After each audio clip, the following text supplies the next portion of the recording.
여러분 안녕하십니까, 진성호입니다. 문재인 대통령이 오늘 청와대로 종교 지도자들을 초청했습니다. 그런데 역시 우리의 기대를 저버리지 않았습니다. 오늘도 문재인 대통령은 남 탓을 했습니다. 그리고 지금 조국 사태가 문재인 대통령의 임명권 때문에 벌어진 일이라는 것은 말하지 않았습니다. 그냥 정치권의 공방을 비판했습니다. 그리고 종교 지도자들이 이 해결에 앞서달라고 했습니다. 그러자 목사님 한 분이 쓴소리를 했습니다. 자, 그리고 한국당은 또 비판합니다. 또 남 탓하느냐. 문재인 대통령이 청와대에서 모임을 할 때마다 논란이 빚어지고 있는 것은 결국은 내 탓이오를 할 줄 모르는 문재인 대통령의 고집 때문이 아닌가 생각합니다. 진성호의 융단 폭격 시작합니다. 문재인 대통령을 융단 폭격합니다. 방송에 앞서 아직 진성호 방송의 구독자가 아니신 분들은 붉은색 구독 버튼 꼭 눌러주시기 바랍니다. 자, 문재인 대통령이 오늘 청와대 상춘제로 주요 종교 지도자들을 초청해서 오찬 간담회를 가졌습니다. 그런데 오늘도 중립적인 대한민국 국민들의 대통령이 아니라 특정 편을 드는 그런 이념 지향성의 대통령 이미지를 보여준 것이 아쉬웠습니다. 이런 말을 했습니다. 지금은 검찰개혁이나 공수처 설치 등 개혁을 위해서 반드시 필요한 조치로 국민의 공감을 모았던 사안들도 정치적인 공방이 이루어지면서 국민들 사이에서도 갈등이 일어나고 있다. 자, 이 말만 들으면 전제가 있습니다. 지금 하고 있는 검찰개혁, 공수처 설치 등이 반드시 필요한 조치고 국민의 공감을 모았다고 이야기합니다. 과연 그렇습니까? 지금 반대하는 문재인 대통령을 비판하는 국민들은 결코 이것을 필요한 조치로 보지 않습니다. 조국 전 장관 일가의 수사를 방해하기 위해서 검찰개혁을 하는 게 아닌가 의심하고 있습니다. 만약에 지금 하고 있는 특수부 검사 숫자 줄이기 같은 것들을 왜 취임 직후에 하지 않았습니까? 오히려 문재인 대통령은 특수부 검사 숫자를 늘렸습니다. 그랬던 사람이 지금 뒤늦게 임기 절반을 지난 시점에 조국 전 장관 일가가 수사를 받으니까 검찰개혁을 이야기하고 또 공수처는 뭡니까? 지금 여기에 대해서는 금태섭 의원 등 민주당의 의원들도 논리적으로 공박하고 있는데 국민들이 합의가 이루어진 겁니까? 그런데도 문재인 대통령은 전제를 합니다. 국민의 공감을 모았던 사안들이다. 그런데 정치적인 공방 때문에 국민 사이에 갈등이 일어나고 있다. 이렇게 말합니다. 문재인 대통령은 또 말합니다. 자, 앞으로 총선이 점점 다가오기 때문에 정치적 갈등은 더 높아지고 그 정치적 갈등은 곧바로 국민 갈등으로 정폭될 가능성도 있다. 이것은 민주주의를 위협하는 발언으로도 해석될 수 있습니다. 총선이 가까워오면서 정치적 갈등이 더 높아진다? 그러면 특정 편 쪽으로 몰려야 한다는 이야기인데 국민들의 자유로운 선택권을 무시하는 것은 아닌지 걱정이 됩니다. 자, 문재인 대통령은 또 말합니다. 이번에 국민들의 목소리를 들어보니 공정에 대한 요구는 훨씬 높았다. 불법적인 반칙이나 특권뿐만 아니라 합법적인 제도 속에 내재된 불공정까지 모두 다 해소해달라는 것이 국민들의 요구였다. 지금 국민들의 요구는요, 물론 이런 것도 없지는 않습니다만 조국 일가가 보여준 불공정, 반칙, 특혜에 대해서 지금 이렇게 말하고 있는 겁니다.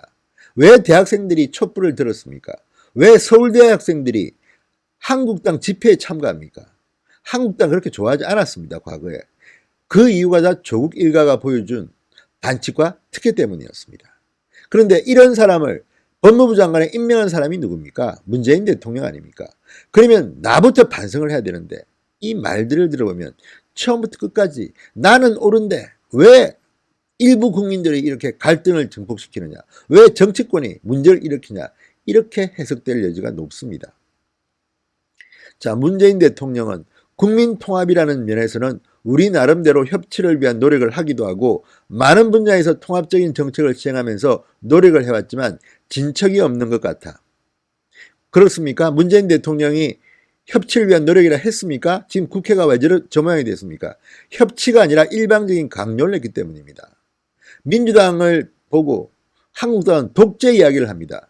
제1야당이 이런 말을 하는 이유를 문재인 대통령은 곰곰이 되짚어 보시기 바랍니다. 그리고 문 대통령은 말합니다. 역시 종교 지도자께서 더 큰 역할을 해주셔야겠다는 말씀을 꼭 드리고 싶다. 비공개로 전환된 간담회에서는 이렇게 말했답니다. 국민 생각이 다양한 것은 그만큼 그 사회가 건강하다는 것이다. 문제는 생각이 다르다고 상대를 이해하지 않고 증오와 적대심을 증폭시키는 것이다. 자, 이 말은 그대로 문재인 대통령한테 돌려드리고 싶습니다. 왜 본인은 이런 생각을 못합니까? 그러면 증오와 적개심을 가진 사람들이 지금 누굽니까? 자, 오늘 김성복 한국교회총연합 공동대표 김성복 목사가 오늘 아주 따끔한 말을 한마디 했습니다. 국민통합에 종교인이 앞장서달라는 말에 공감하지만 분명 한계도 있다. 정부가 반대 소리를 내는 사람들의 이야기를 듣는 모습을 보여준다면 갈등을 해소하는 단초가 만들어질 것이다. 김성복 한국교회총연합 공동대표 목사님의 말씀입니다. 국민통합에 종교인이 앞장서 달라는 말에 공감하지만 분명 한계도 있다. 정부가 반대 목소리를 내는 사람들의 이야기를 듣는 모습을 보여준다면 갈등을 해소하는 단초가 만들어질 것이다. 자, 문재인 대통령, 이는 민주주의의 위기라는 전 세계 국가들의 공통된 과제이다. 다양한 생각을 표출하는 것은 좋지만 관용의 정신을 살리는 것이 중요하다. 누구한테 하는 말입니까? 특정한테만 이런 말을 강요하지는 마십시오.